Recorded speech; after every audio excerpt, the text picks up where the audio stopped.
wait a minute.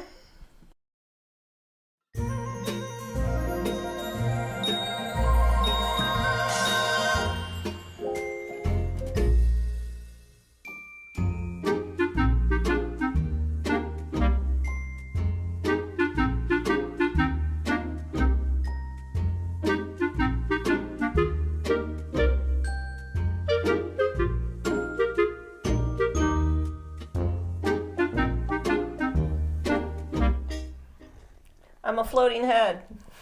Yep, you picked a good color today. Where's my mic? Oh, I was so early down here. Mm-hmm. Why didn't you remind me? Because I just like to watch you and see what you do. Like a little animal in a zoo, just to see what you're going to do without any influence. I got my cute little music over here. And she's got her music playing, she's got her coffee. And I'm like, and I'm just sitting here like, she's texting people, and I'm like, we're going to do a show? So yeah, we're a few minutes late. So, as you can see, I dressed up for St. Patrick's Day. Yep, not something you can do. We're anti-St. Patrick's Day on this show. Yes, because it's on the 17th. Is that right? I don't know. I'm not Irish. I'm Irish. A good part of my lineage comes from Ireland. That's cool. Along with German. I like the Dropkick Murphys. I was gonna say you should be wearing your Dropkick Murphys shirt. No, because I don't want to be invisible. You're because I think it's green on the arms. Yeah, I would have a little T-Rex arms. Well, good morning, everybody. Welcome to the Woodworking Morning Show. I am Nicole. I'm Mark. Are you going to change your shirt? Yeah, I'll change my shirt. I'll run the show. I got the thumbnail. I'll run the show while you're gone. We'll be done in 15 minutes. Okay. I'm just going over here. I have a shirt underneath. Oh, you do? But it's cold down here, so I brought a sweater. Hey, this is a family show, Nicole. Take it easy. Take it easy over there. So I'll jump into Philip's thing since I was hoping to kind of narrate that a little bit. Really? Philip was here in the shop just recently. Philip Morley, if you guys aren't familiar, fantastic furniture maker, designer, instructor, and we've had him in the guild a number of times, and he was in town to do something with the St. Louis Woodworkers Guild, and we figured, hey, while you're here, let's go do something in the shop and let's film something. I wish I could have hung out with Philip more. Yeah, it was fun though. We worked really well together. We got this thing done in like a day and a half.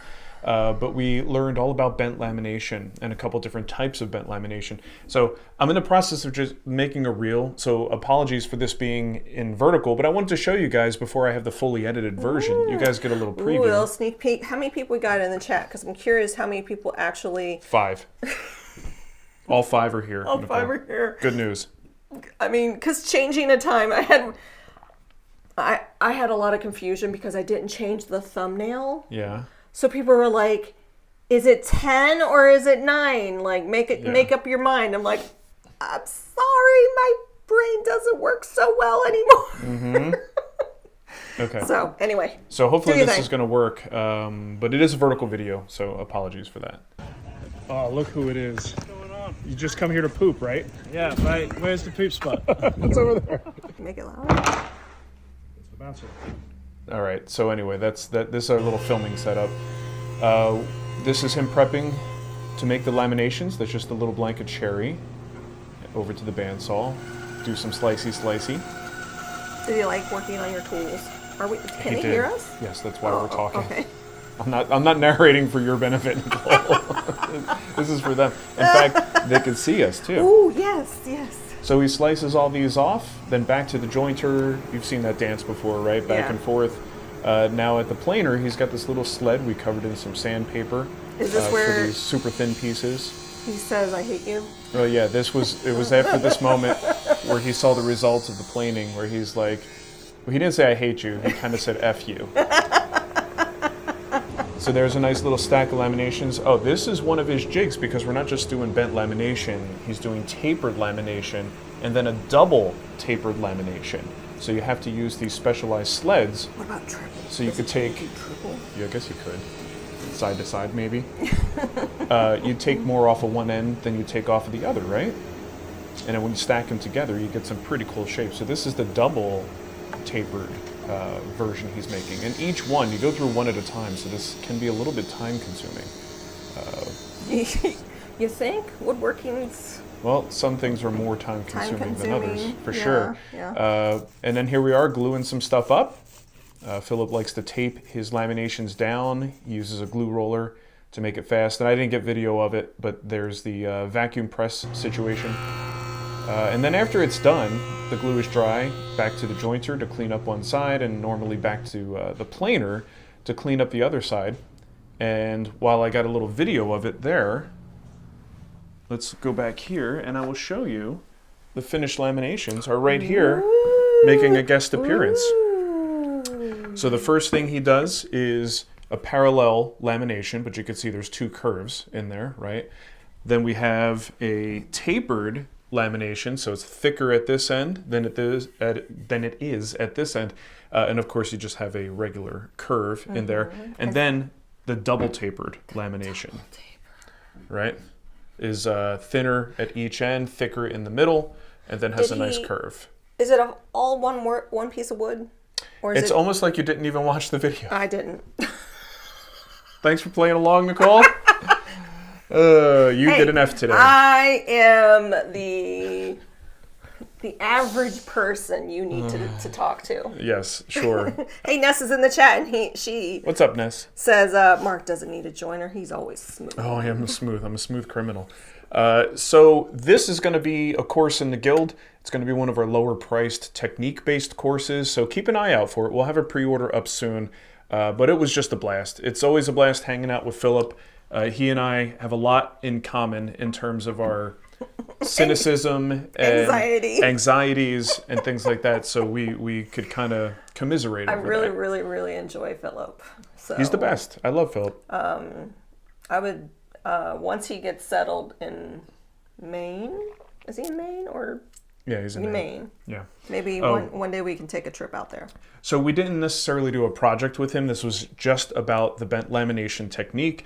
And we did have context for these pieces, these two in particular. He's got some kind of a wall-hanging mirror with a drawer. And these are two components I thought we were for going to that. make like a chair or something. Nope, no chair. No chair. So, I mean, you could use this to make like rockers for a chair or other types of chair components. I am rocker rich right now. I have lots of... But we have one. Well, I got the little... Bobby C gets it. He's like, so it's a single piece of wood? Yeah. Yes, it is. Alan Wilson, first time that he's actually got to catch live when it's actually live, thanks to spring break. Oh, welcome, Alan. Spring break is coming up for us next week. No. Yes.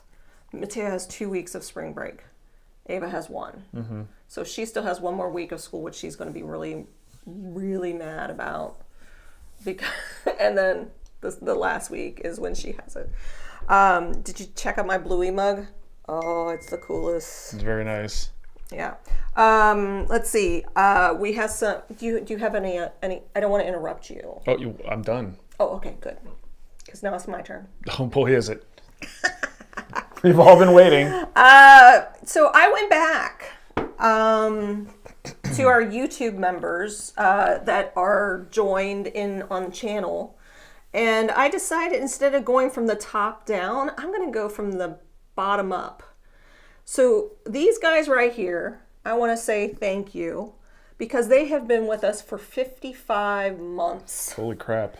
So Dennis Nahorny, is that how you say his name? I hope so. If not Dennis, you're welcome. Tom, do you think he walks around going, me, Nahorny? I don't know. Tom. Sorry, Dennis. Sorry, Dennis. Let's immediately start by making fun of... He's going to immediately cancel. He's our longest running YouTube member, and he's going to be like, I'm done with these two. Oh, that's just one bad joke too far. Tom Neep? Maybe? Robert Price. We know Robert. We know Robert. Jason Small. We know Jason. Mike LeBriere. Mark Katz. Stumptown Woodworks. Dave Witzke. Jim Sodam. And John. There you go. Just John. Look at that. So I wanted to say thank you to those guys. There's more. Every week I'm going to just put thank yous. I'm alternating between Patreon and YouTube. We were gone for a while. And whether you realize it or not, we're a very small family business. Very small people. Very short. Very tiny, small in stature. Tiny. But your support really does make things happen. It makes the ability to bring Philip out to do something like that. It makes so much happen. And I just wanted to really give a heartfelt thanks to the guys that have been with us for that long. Well, we have those on Patreon too. So if you're gonna have a lot of work to do now. I know. Because you got to go find those people. I'm happy taking 2-3 minutes to say thank you to those people. So, and butchering their names for them. So well, I'm not talking about the thank you that's hard. It's doing the work to find those people. Already found names. them. Oh, you got them? Good. Girl, please. I also wanted just to remind you that if you want to support us, if you buy a t-shirt from us, it comes directly from us. I, in fact, make it for you.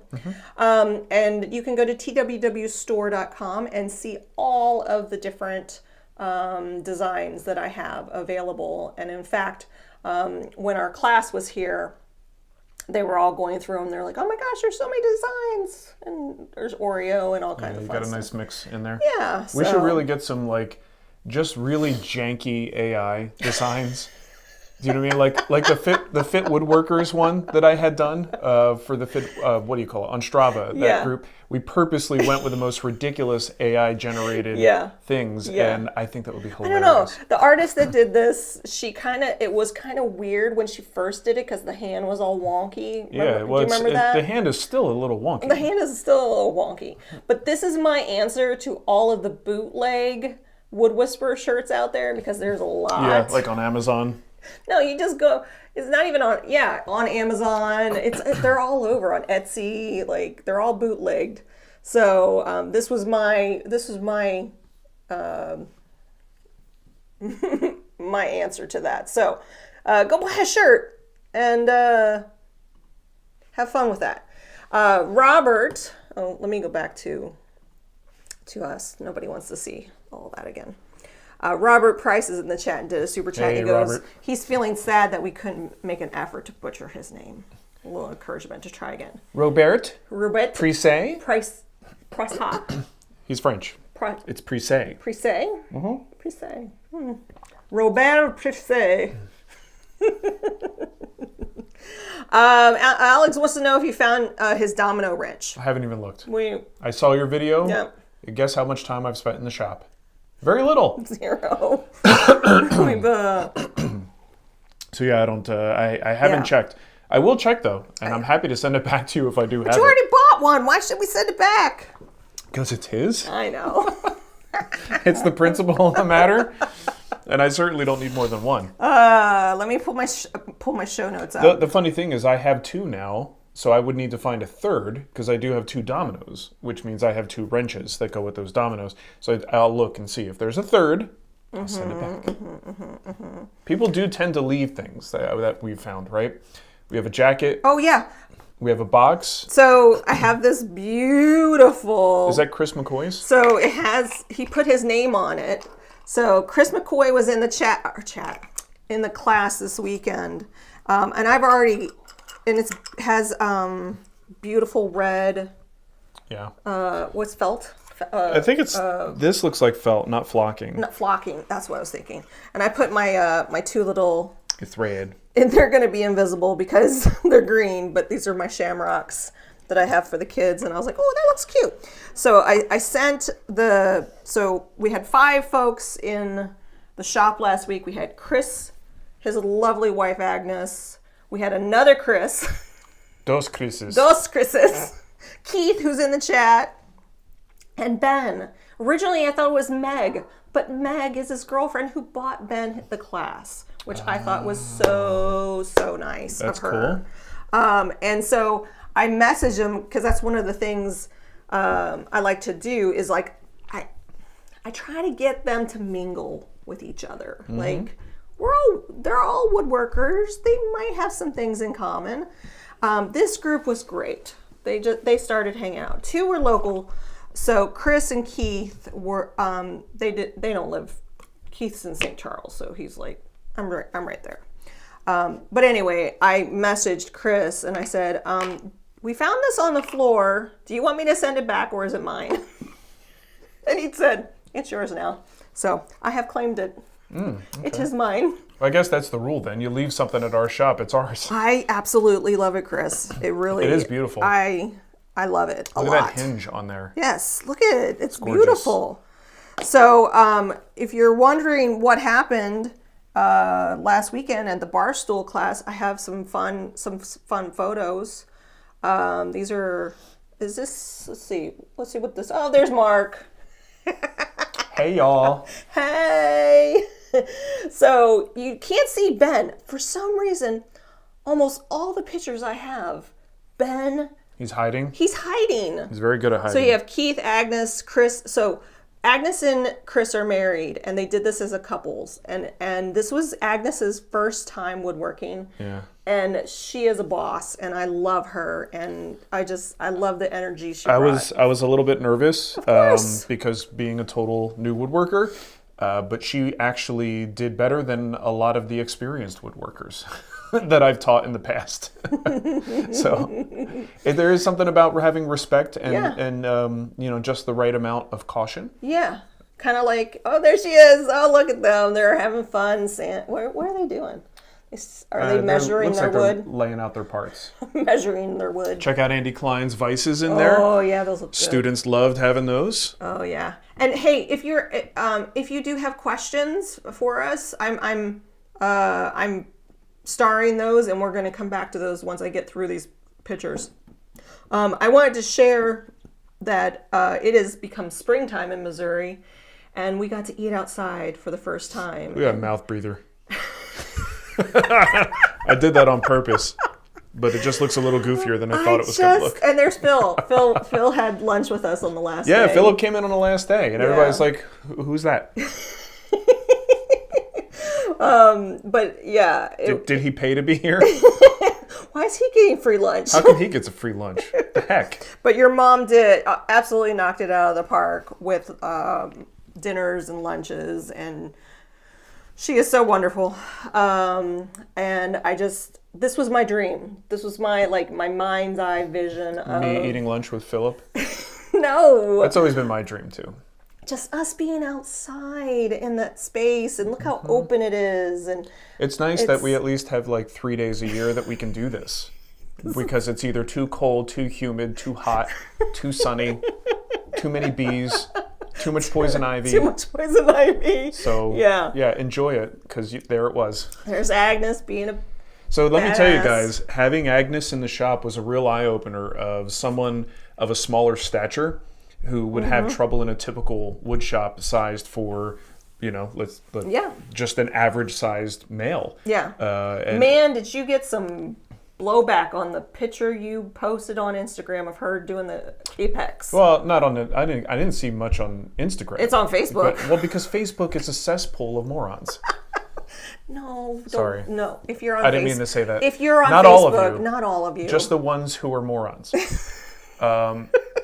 But I mean, it was just something that I wasn't aware that she was small in stature, and I think in the proper situation you would build some safe platforms for her to be able to work from. But the people who are like, give her a step stool, and it's just like, you are not thinking about this very clearly. Yeah, that's a real bad idea. So we just had to make do and get everything done, and she did a fantastic job. She did amazing. She really did. She absolutely did. This is them with all their legs up, and whoa. That's a way to say it. That's why Chris is laughing, because I was like, oh, my favorite part. Everybody's legs are up. So there's Ben. Ben is there in the back next to Chris, who's in the red shirt. So Ben's in the black shirt. So, and then you have the other Chris. Other Chris. Local Chris. And then Agnes. And I think Keith I took this picture. I don't know where Keith is. And then we got the boss. Oreo says, my hammer. My hammer. He just kind of went in and out, throughout the class, and that's what he does. That's what he does. And then there's the money shot. Whoa, Nicole. Is that what? Oh, wrong. Would not be the term I would have used. And I tend to do things like that. I didn't mean to do it. But I was like, oh wait, that's something else. yeah, I mean, I guess it works. Oh no! Oh my God.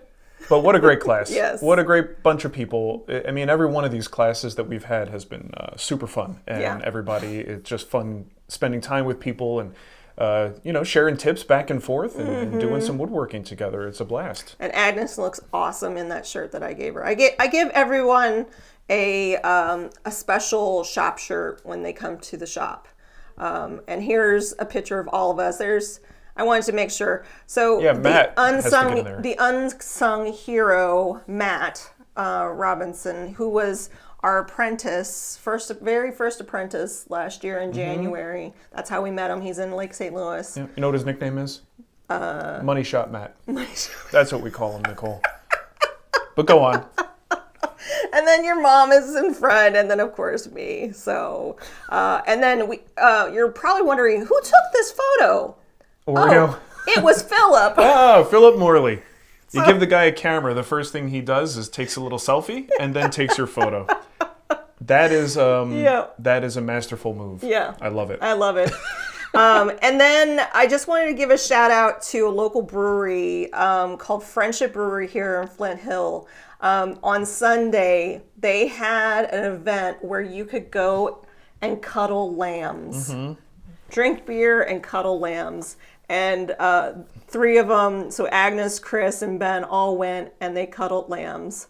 And I was very jealous. That's cute. So it was a really nice class. We should start having people cuddle with Dougie for money. They won't, look, if they can cuddle a farm animal, they don't mind the smell. A lamb is soft and cuddly. So is Dougie. Dougie's stinky. Just tuck your hands inside the wrinkles. It's nice and warm.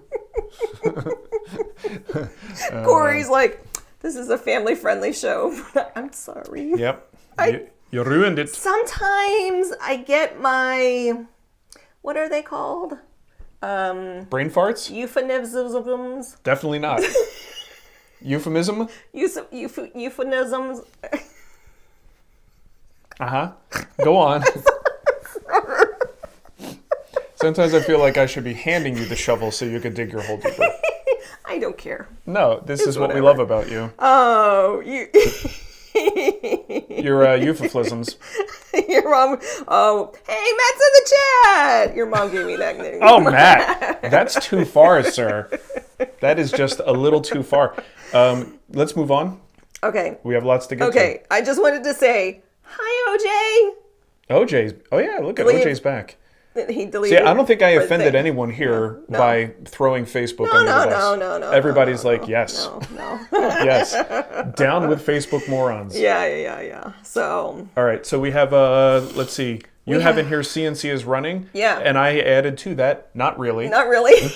I just haven't had time to get in there. I've got, I need to get on the horn with some of the people there. This is a me problem, not a CNC problem. Next Wave CNC is great. There's a lot of you problems. I have so many of those. We also had a delivery yesterday. I did put a picture there. Do you have that picture in there? I do have that picture. So there is 2 giant boxes in a room that is already stuffed to the gills with everything and anything that we could fit in there. I cannot wait. Well, I can. Because I don't know how we're lifting it. I don't know how we're moving it. Matt? Hey, Money Shot Matt. If you're not busy... We need some lifty. This is going to be a beautiful laser. I cannot wait. And I don't know how we're going to make it. And I think I'm going to donate. So I have a Glowforge and I have an X tool. And I think I'm going to donate the X tool to Mateo's school, to Doc. Just to make some room. Yeah. Well, we certainly don't need 3 lasers. No, we don't.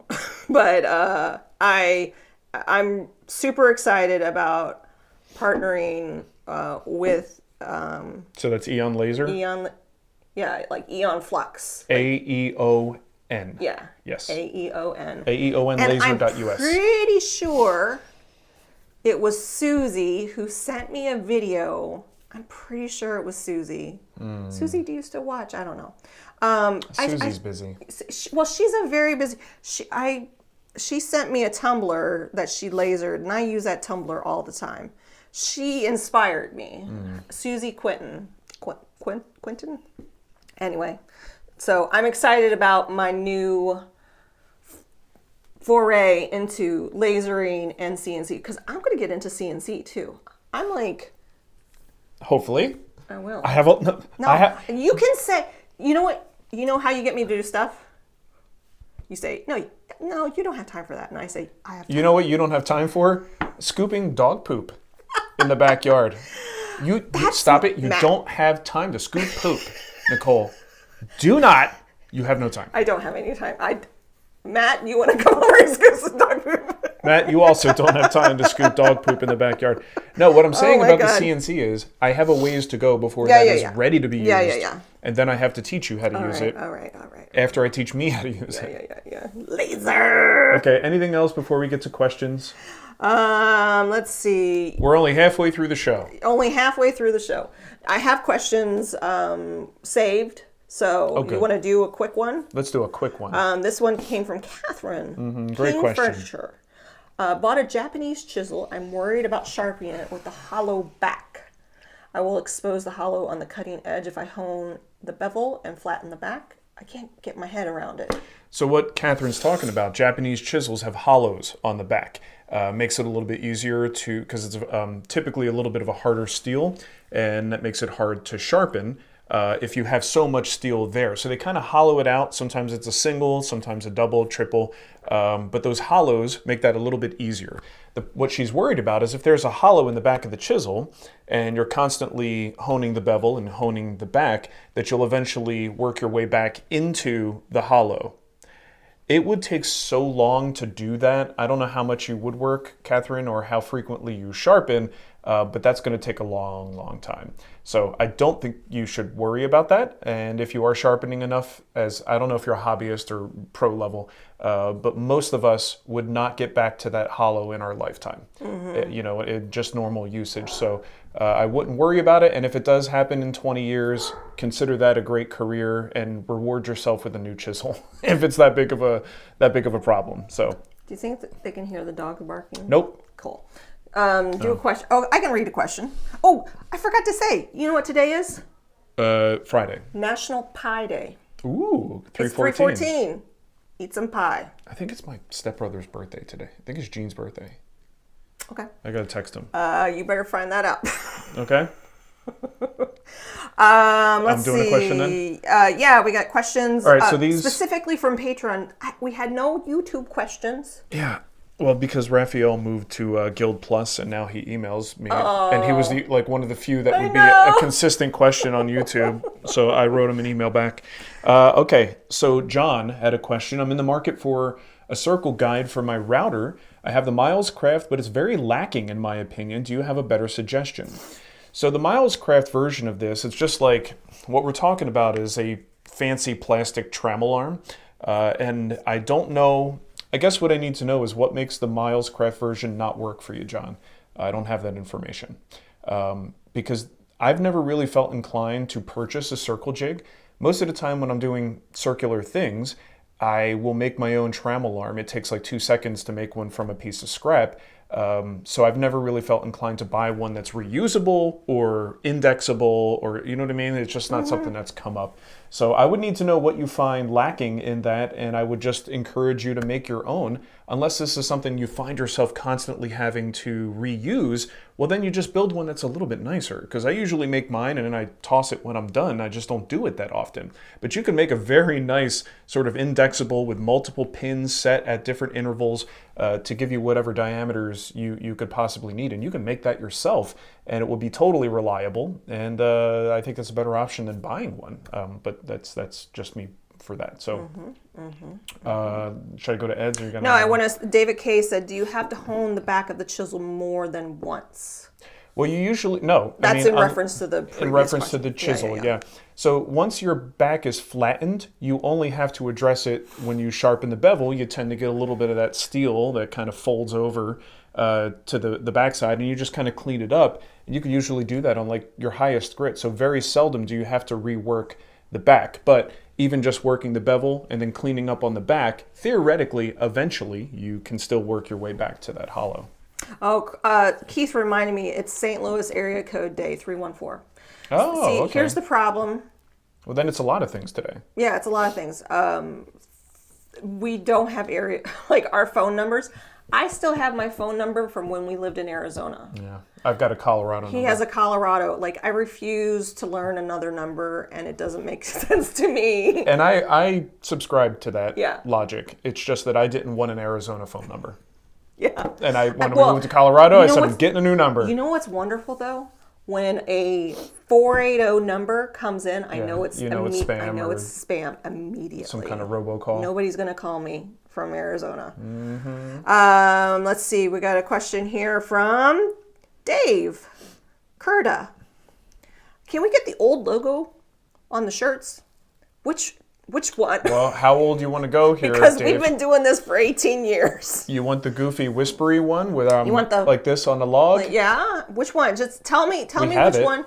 I can Yeah, make you could totally make that, right? Totally. I can make some special runs. I can even do the old May the Shores Be With You shirt. Yeah. I could make some of those. With the Chris Schwarz yeah, silhouette, like right? silhouette. Yeah. That was a fun shirt. So Dave, let me know in the chat which old logo. It doesn't matter. Yes is the answer, right? Yes. We have all of them. Yeah. We can do I them just all. need to. Which one you want? Which one you want? I'll make it happen for you. It'd be neat to make a little custom thing where people can actually pick, whatever era logo they want and order a shirt that way, and they just pick from your logos, and then just pick the size shirt. Yeah, I like that idea. Very good. We got a question here from Anthony Master-Bellamere. Sure. I use Tight Bond high glue in a walnut project. Fancy name, though. It is a very, very fancy name. Pinky up. Thinking it was Tight Bond Dark. I don't know what high glue is. Yes. Do I have to expect anything to happen to the project? Well, I hope it's not an outdoor project. Hide glue generally is not something you want to use on a water exposure product because it can redissolve with water and heat. In fact, that's one of the great things about hide glue. It's a traditional type of glue. Now, how Tite Bond makes theirs so that it's, excuse me, shelf stable and constantly in a liquid state, there are additives to make that happen. But typically, hide glue is made, as the name might imply, from animal hide. And they are normally like a pelletized material. You put it in a glue pot that heats up, and then it turns into a liquid state. You apply it, and as it cools, it solidifies. And this is something as a classic glue that's a reversible joint, because with a little bit of heat and moisture, you can actually take the joint apart, which makes it great for certain things like chairs, instruments, things where you where you're very likely to have to do part replacement and fixes in the future. But because of that heat and moisture sort of susceptibility, it's not going to be a good option for an outdoor piece. So I use liquid hide glue all the time now because I find that it's actually a nice slow drying glue. It's a great replacement if you've been using epoxy because of the long open time. Isn't it easier to also, like if you make a mistake, it's easier to kind of pull it apart? Yeah. Yes, so it sort of lubricates the joints. You have a long working time and you have easy cleanup with water. Yeah. Very easy cleanup. So I love hide glue, the liquid hide glue, and Old Brown glue is another brand you might look into. Oh yeah, we met the guy that made that at Woodworking America. Yeah, and that one you might need to heat up a little bit because I think it's got fewer preservatives than like the Type-On version does. But the Type-On version is ready to go right out of the bottle. You don't have to do anything to it. So that's really about it. I think it's a good choice. Just make sure it's an interior piece of furniture. Hey, I just want to let you know, I'm feeling great. Oh, good. For anybody that's been wondering, I'm feeling really good after my last treatment, and it feels good to feel good. So if I'm a little more spunkier than normal, you know why. Raphael's in the chat. Oh. It's his wife's birthday. Happy birthday, Carolina. Sweet. Oh, no, that's Caroline. No. Ba, ba, ba. Okay, want me to do another question? Yeah, you do another question. Nicole's singing. It's time to move on. Ed says, I need to build a pedestal for an artist friend of mine. It'll be an elongated cube for displaying a small sculpture. The plan is to paint it white. What is a good species to use for a painted project? Poplar? Maple? Yes. Maple? Sure. Really? Why not? What about So- pine? No. Is that too porous? No, it's resinous, and especially if he's going white, it's also soft. Yeah. So it wouldn't be my preference. What did you use for the table? Plywood. Was that plywood? That was so years ago. Woodworkers Fighting Cancer. We made a like I'm part of this.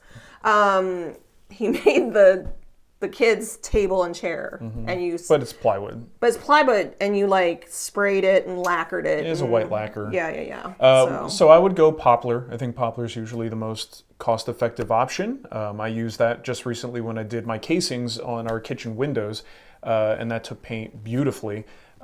Maple will work just as well. It's just, if you don't have to spend the money on maple, maybe you get a good price on maple and it's competitive with the poplar, then go with a maple. I mean, a hard wood, the harder the wood, the more durable it's going to be, but maple takes paint just fine. Most people will probably opt for something like poplar. Yeah. John wants to know, do you still have the massive band hammer? I haven't seen that in a while. It's on the other side of the shop, isn't it? It's over by the George poster. Yeah, it's by the George poster, by the Sanders. So unless I'm showing the Sanders or the router table, you might not necessarily see it. But if you look at the shop tour that we did recently, it's there.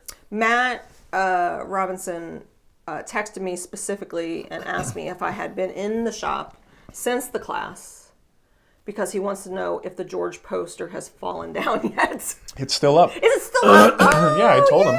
yay! Yeah, that spray adhesive is strong. Yeah. Did you do that or did he do that? I did it. Oh, so he's trying to prove you wrong. Yes. It's not going to work. Isn't life seems to be about trying to make somebody right or wrong. On the internet, at least. Yeah. Okay. Do you got another question? I got plenty. Keep on going. Todd Mason Darnell. Deluded by watching Matt Cremona spend 2 years building his kitchen cabinets. Did it take 2 years? Yeah. I mean, it wasn't exclusively the cabinets necessarily, but he's been doing a lot of other stuff. I've been watching him with do the demo, and I'm like, what the heck are he's you on to the next phase. So Todd says, I've decided to build my own. If he can do it, anyone else, or what is it? Anyone should be able to, right? I'm doing shaker-style doors out of cherry, and I was planning on veneering the panels. What do you recommend for the substrate? Plywood, MDF, or something else? My concern with MDF is the moisture, especially for the sink cabinet. So he's talking about the panel being veneered. I'm sorry. Matt is making me laugh. Okay. He's texting you. So if you have a MDF panel, I don't think moisture is much of a problem. Obviously, yes, if it was just raw MDF hanging out as a panel, that could be problematic. But if you're veneering it and then you are putting it in a frame and that frame is glued together, I don't think you have as much to be concerned about MDF. It's really not going to get a whole lot of exposure. So MDF is totally fine. I just don't like MDF. Like, I like it for its stability. I like it for the in theory, as a substrate, I think it's fantastic, but I despise the material. I don't like it. I don't like what it's made of. I don't like what it does to the shop when I have to cut it.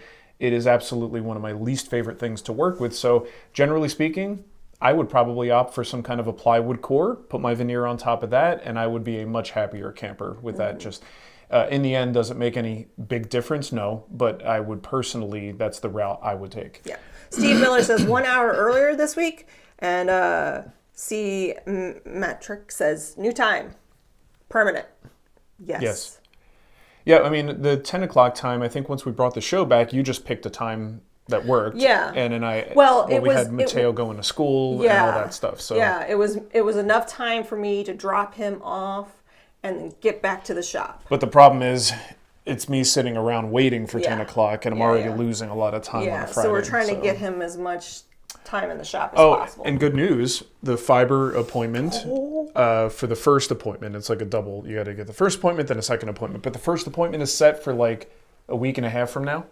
That's really so awesome. We will have fiber at the shop, but I don't know that we're going to move the live show. I think we might keep it here. I love it here. It's just convenient. It's easier for us to do. We're not as pressed for time. Yeah. It's more comfortable. Mateo's also still home, not well, so it's just easier for the family. And the kids' playroom is now partially a little live studio. Well, it's funny because I think, didn't Mateo use this space to record his presentation for his science class too? Yeah. He actually did post it. So if you go to Mateo's channel, Pizza Bite, you'll see he did a science presentation it was for his science class. I was going to say, there's nothing science No. it, but... They were exploring like mythology, like the Mothman, but he did the back rooms and he did a video. So if you're curious, he did a great job on it. But yes, fiber is coming to the shop. What's the company called? Gateway Fiber. Gateway. I called them. They were so nice because we were so excited. And the guy said, look, I've heard the name The Wood Whisperer more in the last 6 months than I have ever. I was like, sorry. Yeah. Apparently, we were the squeaky wheel. We were a very squeaky wheel. But sometimes that works. Yeah. Okay. What's the next question? Richard, I recently viewed one of your older videos, and you made a very wide chamfer on the underside of your tabletop, about 4 inches. You used a power carver and belt sander. I have neither. I do have a Rotex sander, and although there aren't many videos showing this type of sander, most show how aggressive it can be. In your opinion, is the Rotex a viable tool to establish this large chamfer? I've used mine mostly in orbital mode. So the Festool Rotex is a beast in Rotex mode. You put 60 grit or 80 grit on that thing, and boy, can you remove material in a hurry. It is a lot like a belt sander. So it wouldn't be my preferred tool if you aren't doing something before that to remove the bulk, right? It's just something that, like, if you don't have these days when I do that method he's talking about, I'll use a hand planer, like a hand power planer. That works great. And the idea is you just want to remove as much material as possible and then go to the sanding. Now, if you don't have any other tool, there's no other way to do this. Yeah, the Rotex will get you there. It's just going to make a lot of dust. Hopefully you have an extractor set up, and it's going to take time. But yeah, it can totally get there. There are things that Rotex will peel and just shred, like paint and stuff. If I'm trying to do a refinishing project, as long as it's not like fresh paint, that thing will just grind through it in a heartbeat. It really is that aggressive. So yeah, I think it's okay, but I would still prefer to see you do something before that to remove the lion's share of the wood and then just do that final shaping with the Rotex. But yeah, you could do the whole thing if you are patient enough. Bobby C. Bobby C. I'm curious about the accommodations you've made in your shop for Agnes, considering how short she is. Yeah. Any safety concerns, accommodations for reach, etc. And then Chris is in the chat too. She usually doesn't come out to the shop. She might now. I have to start thinking about that. Yeah. You might. Might have sparked something in her. Well, She's yeah, like, and I even asked them while they were there, like, are you going to continue with this, or is this just kind of a one-time thing? And she sort of indicated it's kind of a one-time thing. But it would be challenging to have people of 2 different heights and making sure that each station is appropriate for them. Like that picture I posted of her at the Capex. The Capex is already a poorly designed, from an ergonomics perspective, a poorly designed handle. Even at my height, having the saw at a regular height and expected height, there are points in the travel when you're gripping that handle that are still uncomfortable. Like doing this with your wrist all the time, that's not a natural position for your wrist. It isn't comfortable until you get it maybe a third of the way down its travel. And then it gets a little bit uncomfortable down at the bottom now because you're, again, bending in an awkward position.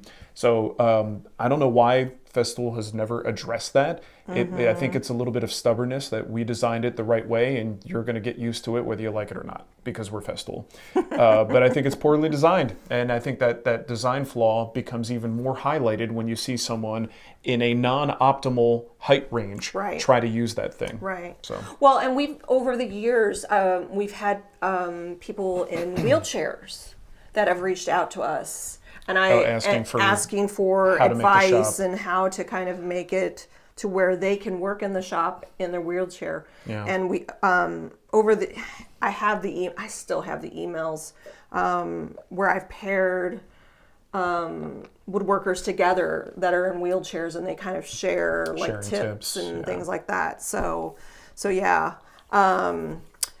Question from David K.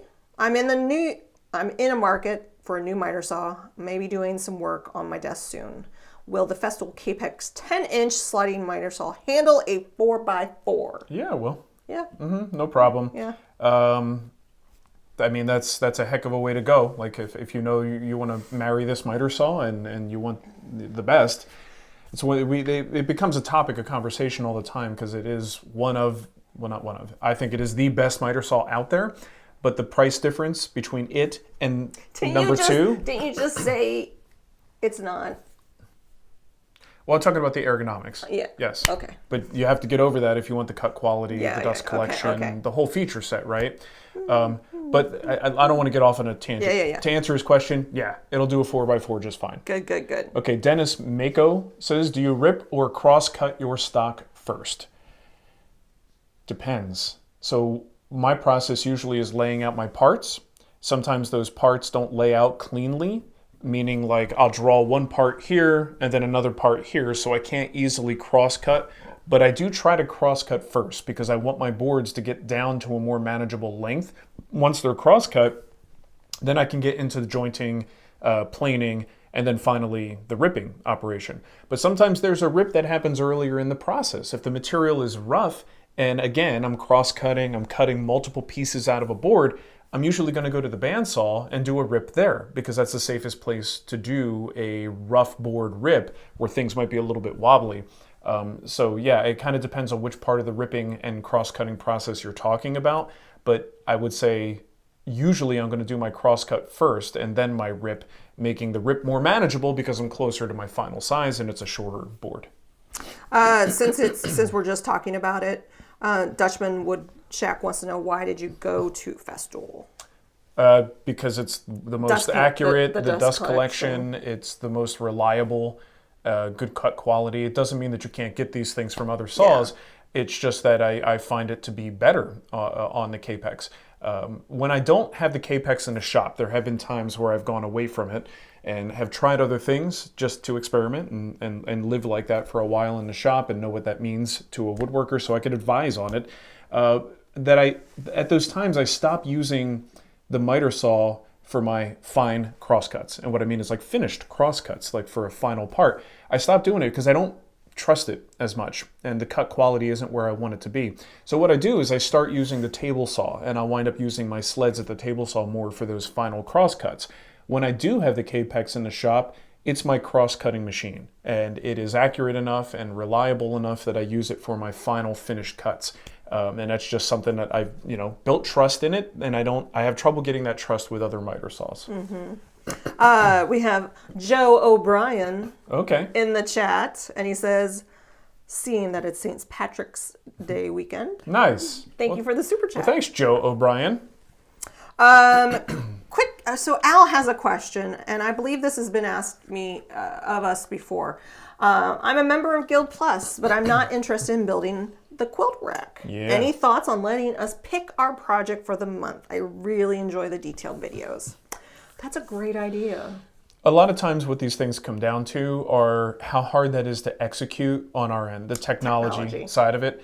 That would be very difficult for us to implement. I love the idea. Yeah. Absolutely nothing wrong with that idea, but I don't know how we would do it. I don't either. I don't know that we can do it. I mean, anything can be done with enough coding. The reason why we're doing it the way we're doing it is because we got a ton of feedback from members that says, I just want to watch the videos. Yeah, I don't actually want to build. I don't want to build it. I just want to watch it. So while I might not want to build the quilt rack, I would love to watch it.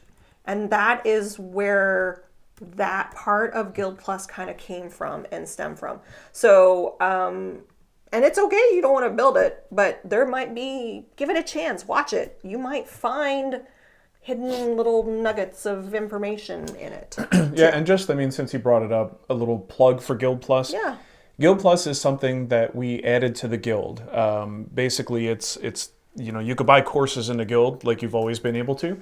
Guild Plus is a subscription-based platform that the life it's kind of taking on now is an entry point. for a lot of beginner woodworkers, whereas some of the other courses that we offer might be a little bit of like diving into the deep end. Guild Plus is something we really are starting to find our footing, and its identity has become more beginner focused. So you're seeing a lot of my earlier courses in there. We're also doing a lot of demos and things in there that are much more beginner friendly, right? You have a demo next week? Yeah. Yep. We do deep dive. Yeah.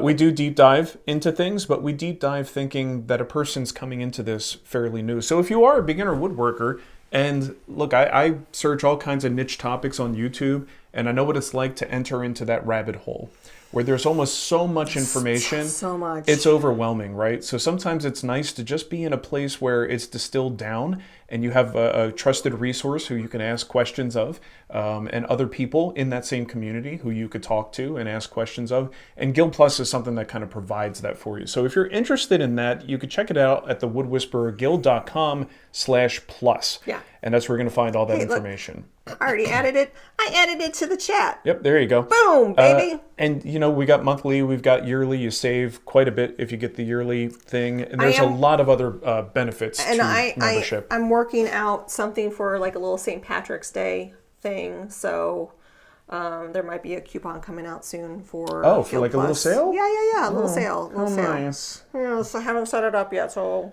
okay. But I think it's a great feature. And Alex said, picking your own project is a Guild plus. Yeah, Thanks, that's a double plus. Thanks, Alex. Yeah. No. He's joking.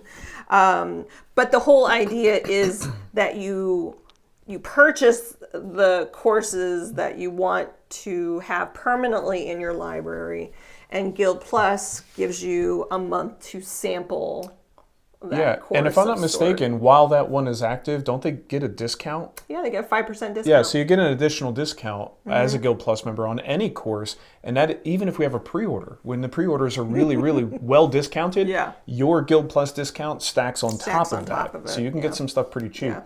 I've got a couple more questions that were from the pre-selected, so let me get to those. Elijah from Fine Eye Woodworks says, can you walk me through how you'd glue up a panel, 1/4-inch thick cedar boards?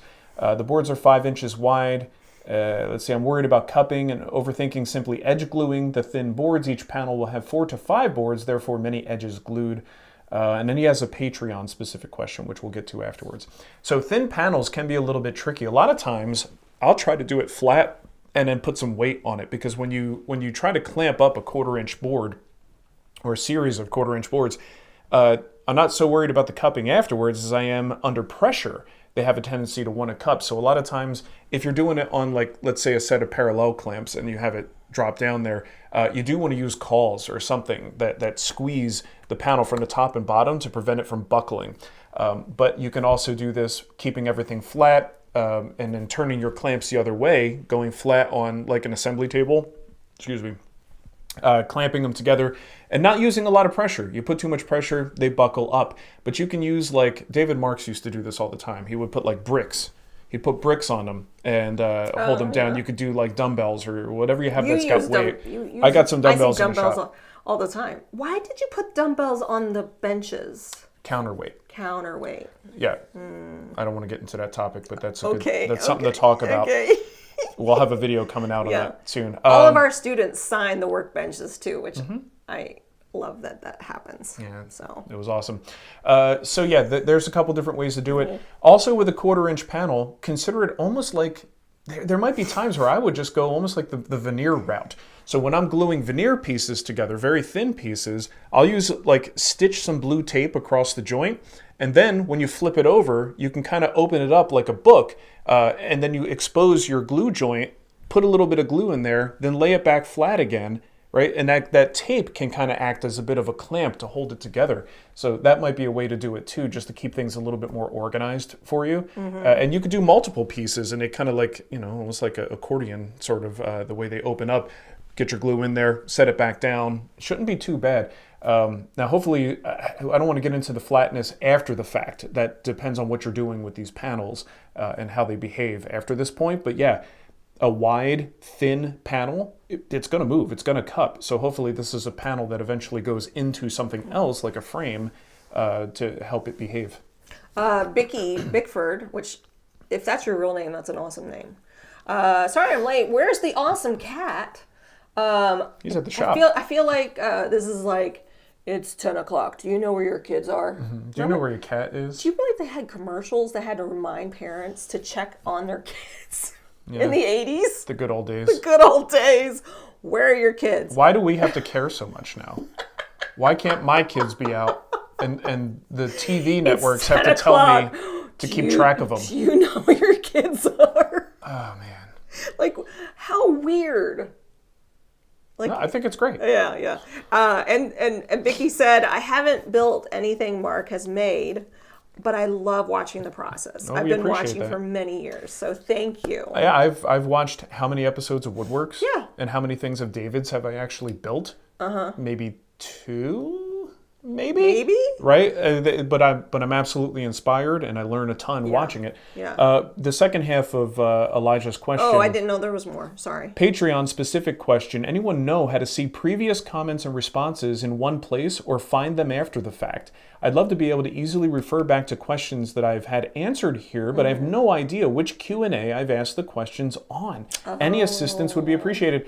I don't have an answer. I don't think there is. So when you guys leave questions, if you're not familiar on Patreon, we put up the post that says, got questions? People leave the questions. After the show is done, we usually go back and provide, ideally, a time code where their question is answered. But I don't think from their perspective there's any way to sort that or collect those. Well, and the one of the other things is someone asked me who's in Guild Plus, he's like, I want to see the YouTube videos. And I'm like, that's a great... That's a totally legit request. And I know I can figure out a way to get those YouTube videos from the members section to the Guild website. Because ideally what I wish... What are we talking about? Like all those unlisted videos that you have behind the scenes, if you're a YouTube member... Oh, the early YouTube member Yes. when I used to actually make content for... our YouTube members. Yes, Nicole. Yes. There's not many though, are there? But there's quite a few. Okay. And I would be curious. I want to see them. So I'm trying to work out a way to kind of, I don't know, bridge the gap between Patreon, YouTube, and Guild Plus. I mean, Guild Plus is meant to be more about the courses, about the discounts, about the vendors, about the community. Yeah. Well, the thing is, allow us to apologize because the problem is there are just so many options for us as creators. We're old. To pull in what? We've been around for a long time, so right. You know. But there's a lot of platform specific ways to allow people to support you when they want to. The problem is when you have multiples, you really want to treat everyone fairly and you want to give them all the same benefits on each of those platforms. So it's very difficult to do that and to make sure everybody feels like they're getting the same value for the same amount of a donation, essentially, is what it is. And that's very hard to do. So I'm going to apologize ahead of time that we're trying to make that better. But the platforms keep changing the rules, they keep changing the feature set, and it becomes really, really hard to do that. Which is why, as much as we love the YouTube member support, the Patreon support, the best way to support us is through Guild Plus. The problem is, it doesn't give you the exact same feature set that you get with those other two platforms. So we're going to work on that. I'm going to noodle on that. Noodle it, Nicole. Noodling it. Play with the noodle. Hey, we're at the top of the hour. We still have quite a few questions. Well, I have one more and I have question. a big super chat. All right, then let's move fast. I Okay. can answer questions All fast. This is the last one we had that was through email. It came in via email. Well, why are we answering that one then? Because it came in through email. We got a lot of questions. He's in the through email. guild. Okay. I just moved home into a home with decks in the front and back. The wood is pressure treated 2x4s. My problem is that they're drying out and leaving access to splinters. My question is, what's the best way to smooth them and preserve them after sanding? Well, of course. Say his name. Oh, this is Homer Crawford. Best way to smooth them certainly is by sanding, but of course protect yourself from that pressure-treated wood. You don't want to breathe that stuff. Is it? Yeah, it has some chemicals in it, right? It's got some chemicals in it. Some chemicals. Preservation after sanding. Well, I mean, all these outdoor deck products, it's like a whole different area of finishing that I don't completely know very well. I don't delve into it that much, but I've had good results with Australian timber oil on some of our outdoor stuff that we've had in Denver. We don't really have much here. What the heck is the other stuff? Pennaphin.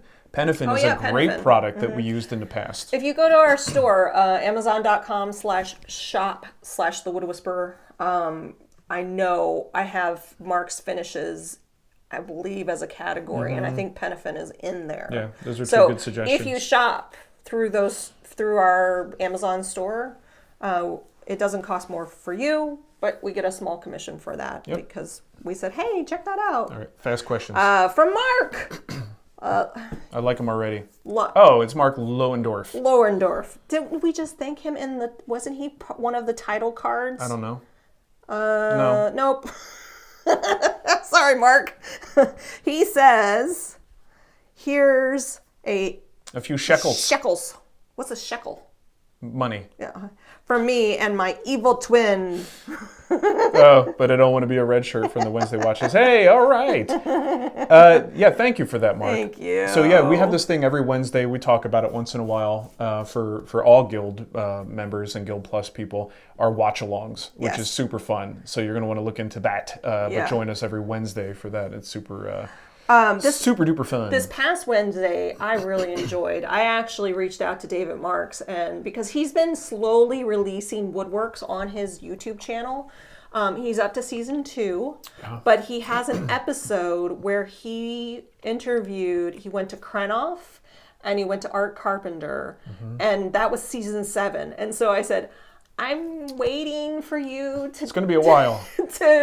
I'm patiently waiting for that episode. And he said, oh, I have it. And I helped him unlist it. It was unlisted.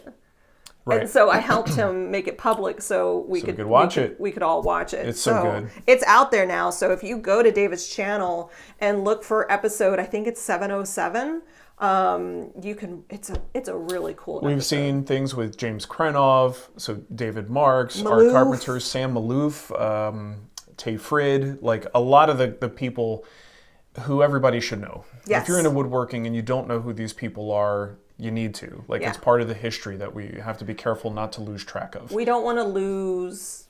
I don't want to lose the history of these. Because God forbid, woodworking is known to, starting with people holding lavalier mics like this. We're in big trouble. We have to document and pay homage to things that happened before that point, or else we've all failed. We've all failed. So that is, I actually manage. Mark doesn't even know what he's going to watch. No, it's a surprise. It's a surprise for him. So I get feedback from all, and it's all Guild members. Yeah. We made sure.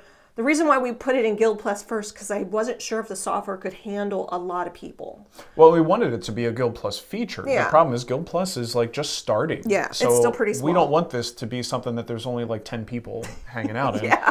We want it to be a little bit more fun than that. And also, the service we use could go away any day. It could. We don't know who runs it. Yeah. We don't know how well funded they are. But I've checked it as far as safety. Safety is concerned. Because it's basically, it's really kind of cool because it pulls up the YouTube video on your, and we control it. You have your own instance. So that video is getting, if there's 70 of us watching it, it's getting 70 views. And for some of these small channels, that's huge.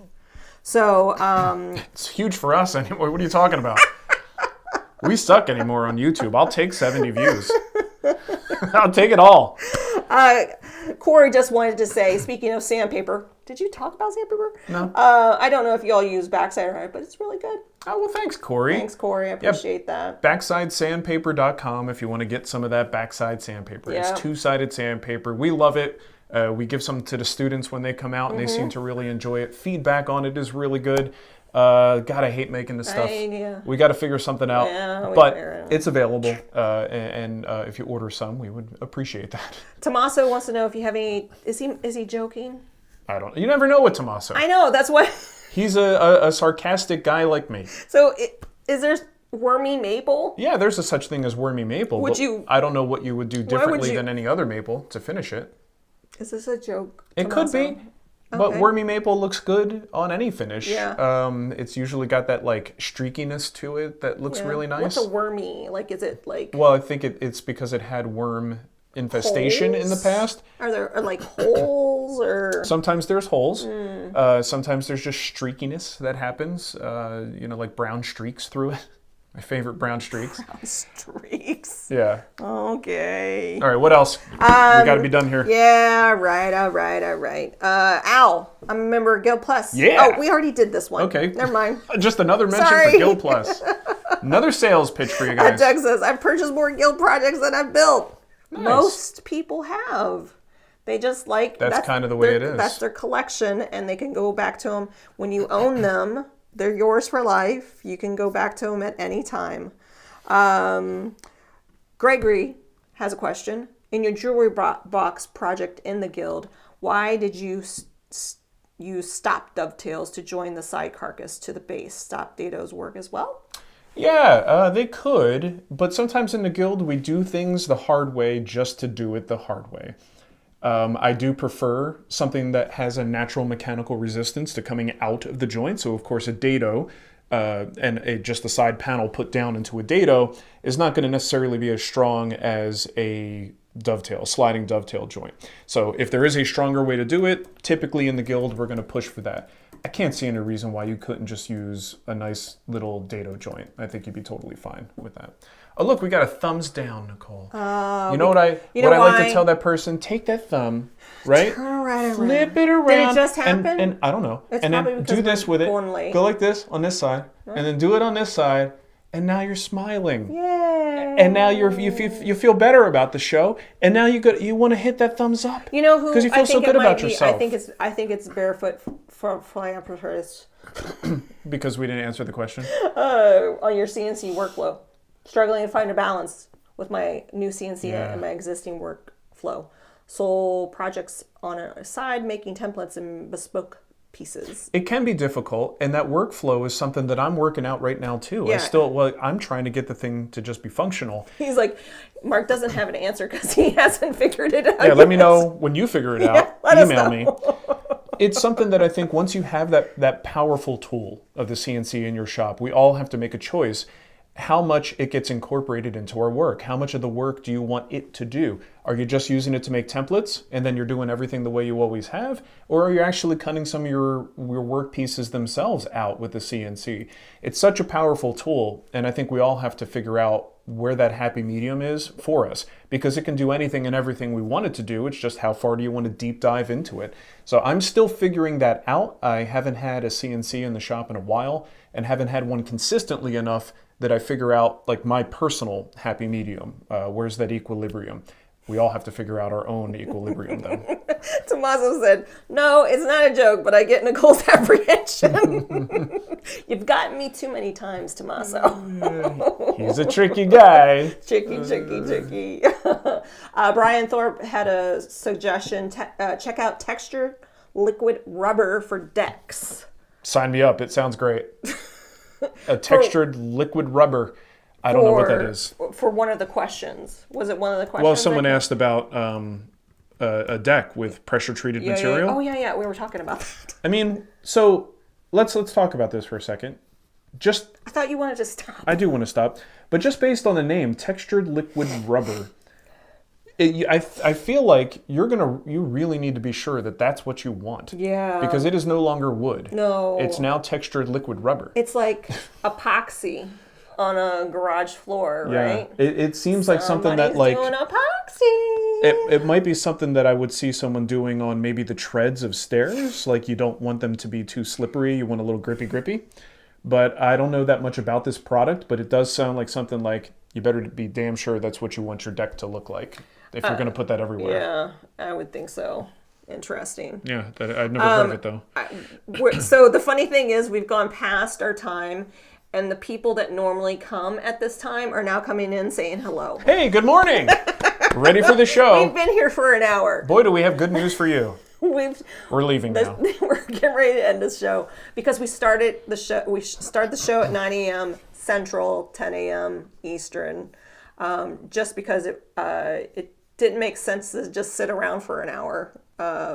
and it helps just MARC get a schedule stay. change. And I just want to publicly call out MKE Gadgets, because they every show? single show will say, "Where did your wife get that awesome sweater?" And I think it started back when I wore like an elf sweatshirt or something like that. But it makes me laugh. You just have too many good sweaters. I do have a lot of sweaters. So Kohl's, I got it at Kohl's. You should put your green one back on. Oh yeah, you missed a green one. So rewind it. the floating You get to head. see my floating head. Yeah. So All right. So here's the deal. I think from here on out, shows will be regular. We don't have anything getting in the way. Classes are done for now as we kind of get things back to normal in the shop. Stabilizing. I have so much backlogged stuff waiting for me to review, videos ready to go, that I haven't had time. So I have to get my head back into the game on content production, but we also have so much going on in the shop, some new tool deliveries and things that we have to work through. Lasers. Where we have to figure out where we're storing 5 workbenches that we didn't have before. There's a lot to figure out. Yeah. So bear with me, content-wise. I don't want to say we're on hiatus, but I'm going to be like pilfering this content to make sure we have continuous You content. still have me making dovetails with Rob Kosman. But again, someone's got to sit down and figure out what to do with that video. We need to watch it together. And if you're watching, Dan's a contractor, and he's going to be stopping by the shop to kind of talk to us about the idea of expanding. Yeah. And I know you're like, no, but... Well, I'm going to explain to Dan that... Dan? I think it's Dan. That we also have very little money. So ignore everything that Nicole has said. And I'm going to tell you what we actually need. What we can do. And what we can do. And I'm going to say, this is what I want. It's all... What can you do? It's all fun, Nicole. It's all fun. Hugs and kisses. Happy St. Patrick's Day on was it the 17th? You keep asking me, and I keep saying I don't know. I think it is the 17th. Sure, let's go with that. If you saw the red moon, I was so mad I did not see the red moon. But if you got to see it, have a great day. Well, I went on a 50-mile bike ride. Oh yeah, that's right. Yesterday, so I could show you a red moon. Okay. Money shot. Bye. Bye. I'm out of here. Thanks for hanging out.